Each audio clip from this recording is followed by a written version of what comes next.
Oi, gente, fiquei até surpreso com essa manchete aqui do SBT News, né? Derrotado na Hungria, Orbán era espelho para o bolsonarismo. E sim, Orbán era um desses ídolos da extrema-direita internacional, né? 16 anos no poder, foi derrotado. É verdade que foi derrotado por um conservador, não é? De direita, mas não supostamente não da extrema-direita. Veremos, vamos aguardar. Mas Putin perde um marionete ali na Hungria, não é? Teremos dúvidas agora se o Bolsonaro ou o bolsonarismo gostaria de ir para a embaixada da Hungria a partir de agora, não tenho certeza. E eu vou analisar aqui como... Eu vou mostrar essa reportagem da SBT News e vou analisar aqui junto com vocês como o que é que isso significa em termos internacionais. Porque é uma grande derrota para o neofascismo, mas também significa que a Hungria pode ser um país que, se o governo agora do Maier, né, não sei se a pronúncia é essa, se esse governo for um governo mais democrático, porque o grande problema do Orbán é que passou a controlar todas as redes de comunicação, estava perseguindo a esquerda foi praticamente destruída na Hungria. Se um governo democrático vai agora dar a possibilidade da ascensão na Hungria de uma esquerda democrática, de uma esquerda, de um socialismo democrático, de alternativas mais de esquerda. Isso que nós vamos ver se vai acontecer na Hungria. Essa dúvida ainda existe, porque a esquerda foi destruída durante o período lá do Viktor Orbán, né? Vamos ver um pouco sobre isso e tecer alguns comentários. Sobre o primeiro-ministro Viktor Orbán, que vai deixar o governo da Hungria após 16 anos de poder. A partir de agora você acompanha análises a respeito dessa eleição que aconteceu hoje, que teve um recorde de eleitores nas urnas e deu a vitória para o principal adversário de Orbán, Péter Magyar, que inclusive foi seu aliado. Pelas redes sociais, Magyar afirmou que Viktor Orbán o parabenizou pela vitória. Você está vendo as primeiras imagens que chegam do momento em que Orbán ele acaba reconhecendo ali a derrota, é o momento do discurso dele ao lado de aliados. A saída de Orbán causa alguns abalos dentro da direita mundial, já que o húngaro é um dos principais nomes da extrema-direita atual, sendo referência de aliados de Donald Trump, Jair Bolsonaro. Aqui a gente destaca também que Orbán tinha proximidade com Vladimir Putin. Esse foi o discurso que ele fez.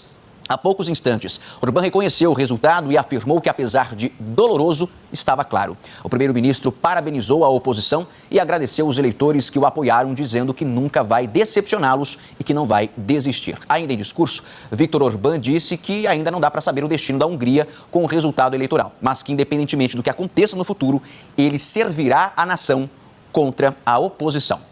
O presidente eleito vem usando as redes sociais para mostrar os cumprimentos que tem recebido nessas últimas horas de autoridades pelo mundo em função da vitória no pleito. A gente vai ver a partir de agora alguns deles. Você está vendo aí o primeiro, que é do presidente da França, Emmanuel Macron. No caso, o Péter Magyar está dizendo aí que o presidente Emmanuel Macron fez ali os cumprimentos, acabou de chamá-lo para poder parabenizá-lo pela vitória. Tem um outro post que ele acaba de publicar também, o novo presidente húngaro, também menciona ter conversado com o chanceler da Alemanha e o secretário-geral da OTAN, como você está vendo aí. Então são as primeiras manifestações que vão chegando de algumas nações, alguns líderes de nações, e o presidente eleito, o premier eleito, ele começa a fazer essas manifestações, ele começa a fazer posts na rede social. Eu vou chamar aqui o César Feitosa, que é o nosso analista de política, e vai ajudar a gente a entender o que isso significa, não apenas para o contexto do mundo, para o contexto da direita, César Feitosa, mas você bem sabe que essas eleições na Hungria estavam servindo de termômetro para o governo brasileiro tentar identificar até que ponto Donald Trump estava ou não interferindo numa eleição fora dos Estados Unidos, né? Então, o que o governo estava tentando identificar era se haveria interferência do presidente dos Estados Unidos, até que teve no sentido de apoio, no sentido de campanha. O vice-presidente esteve lá, inclusive, na Hungria, para declarar apoio. Inclusive, muita gente está chamando o J.D. Vance de pé frio, né? Ele foi lá para a Hungria, logo depois, o cara que nunca perdeu a eleição, né? Nos últimos 16 anos, perdeu a eleição agora, né? É verdade que o vitorioso, né, o Péter, aí ele é de direita, né, fez parte do mesmo partido do Viktor Orbán no passado, Mas a grande questão agora é: a Hungria vai caminhar para uma sociedade mais democrática ou vai continuar o seu fechamento? Porque o que aconteceu na Hungria, na chamada democracia iliberal, que não é democracia coisa nenhuma, né? É um governo extremamente autoritário, do Viktor Orbán fez, foi perseguir opositores, controlar os meios de comunicação, colocar eles nas mãos de aliados políticos, quer dizer, definir a pauta da imprensa, censurar todo tipo de crítica. Na Hungria, não sei se vocês sabem disso, um canal como o meu seria impossível, né? Seria preso. Canal no YouTube. E a imprensa húngara não falava nada crítico do Orbán. Nada. Sabe o que não falar nada crítico em relação a qualquer coisa? Isso mostra que era uma ditadura mesmo, né? Era uma ditadura com eleições. Tinha eleição, mas na prática você não tinha liberdade de crítica ao governo, né? Ao Orbán, mas o que você conseguiu apurar? O que o governo brasileiro consegue? Qual é a leitura que é possível tirar a partir desta derrota de Orbán após 16 anos no poder, trazendo esse abalo para a direita ou para a extrema-direita? Boa tarde. Boa tarde, de novo, Lucas.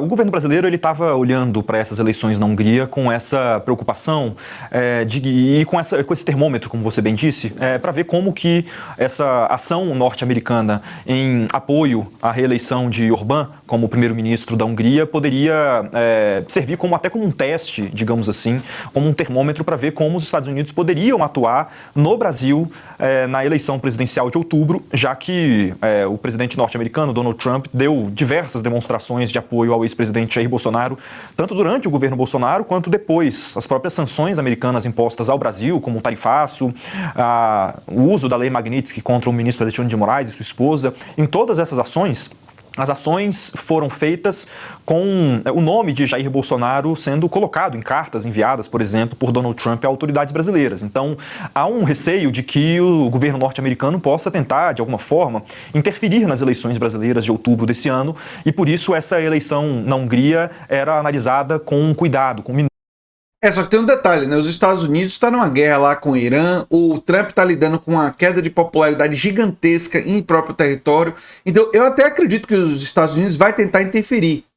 Mas o Trump tem outros problemas muito maiores para lidar em território nacional, com sua impopularidade, e no plano internacional, com o preço do petróleo, o Estreito de Hormuz, enfim. Denúncia por autoridades brasileiras, por integrantes do Palácio do Planalto. Então, o que houve nessas últimas semanas, nesses últimos dias, foram dois movimentos importantes ali do governo Donald Trump. Um primeiro foi uma manifestação do próprio presidente americano dizendo que se Viktor Orbán fosse reeleito, ficasse mais um mandato, completando ali 20 anos à frente do poder na Hungria, o governo americano poderia reforçar os laços econômicos, inclusive, com a Hungria, para fortalecer a economia húngara. E esse era um dos pontos muito importantes, porque, como a gente veio dizendo mais cedo, um dos temas da eleição na Hungria, segundo a imprensa local, era a inflação. A inflação na Hungria foi a maior entre todos os países europeus desde a pandemia. E isso impacta diretamente no poder de compra do cidadão e é um dos principais motivos em todo o mundo de insatisfação contra governos. Então, essa alta inflação na Hungria foi um dos pontos utilizados na candidatura de oposição de Peter, que acabou sendo o grande vitorioso nesse pleito hoje. E também, logo depois dessa manifestação de Donald Trump, o vice-presidente americano J.D. Vance viajou até Budapeste, esteve reunido com Viktor Orbán e, logo depois da reunião, em comunicado, disse que o governo americano apoiava a candidatura de reeleição de Viktor Orbán como primeiro-ministro da Hungria. E, o pé frio estava lá. Portanto, esse cenário todo mostra que, em alguma medida, houve uma interferência do governo americano nessa eleição, não o suficiente para que Viktor Orbán saísse vitorioso. E um outro ponto também que é importante, pensando nessa geopolítica, é que a Hungria fica posicionada ali na Europa Central, mas muito próximo dos países do leste europeu, que é onde ocorre a guerra entre Rússia e Ucrânia. E Viktor Orbán, ele tinha uma posição muito mais alinhada, muito mais próxima da posição de Vladimir Putin. Apesar do país fazer fronteira ali com a Ucrânia, como vários outros países, Polônia, entre outros, que contestavam a posição de Vladimir Putin, na Hungria, Putin tinha um aliado. E agora, a posição do premier eleito hoje, ela é uma posição diferente. Ele defende a OTAN, a Organização do Tratado do Atlântico Norte, ele defende a posição da União Europeia, portanto é uma posição contrária à posição de Putin. Isso pode influenciar de alguma forma nessa guerra que acontece hoje no leste europeu.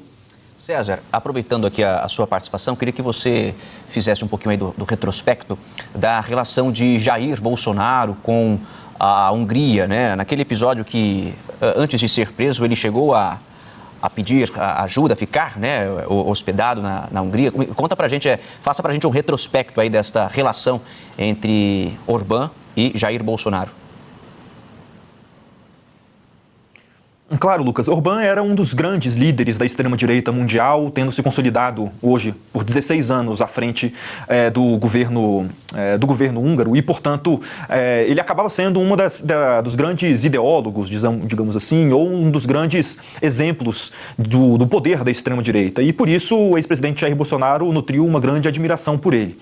E essa relação ela foi se aproximando a partir ali de 2019, quando, na posse do ex-presidente Jair Bolsonaro na presidência da República, no dia 1º de janeiro, um dia super ingrato para que autoridades estrangeiras venham ao Brasil para acompanhar a posse. Mesmo assim, Viktor Orbán foi um dos poucos líderes europeus que esteve no Brasil naquele 1º de janeiro de 2019 para prestigiar a posse de Jair Bolsonaro.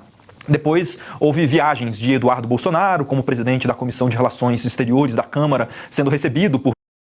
E também aquele episódio que nós já conhecemos, né, que ele ficou uma estadia ali na embaixada, né, da Hungria, né? Enfim, como ficou claro, o Peter, né, com o novo primeiro-ministro, não é um cara de esquerda, mas não tinha como a esquerda ganhar na Hungria depois que ela foi totalmente destruída durante a gestão do Viktor Orbán. A dúvida que fica teremos uma gestão na Hungria mais democrática, que talvez permita que a ascensão de uma nova esquerda aconteça e possa disputar eleições sem ser perseguida? Veremos. Eu recomendo nesses momentos para as pessoas ceticismo. A derrota do Viktor Orbán é uma derrota para a extrema-direita internacional e para o neofascismo? Sim. O novo presidente é um presidente de direita conservador, mas que talvez não esteja na extrema-direita em relação a tudo e tem divergências com o Orbán? Sim. Mas como ele vai governar mesmo? Como é que vai ser essa gestão? A gente vai ver.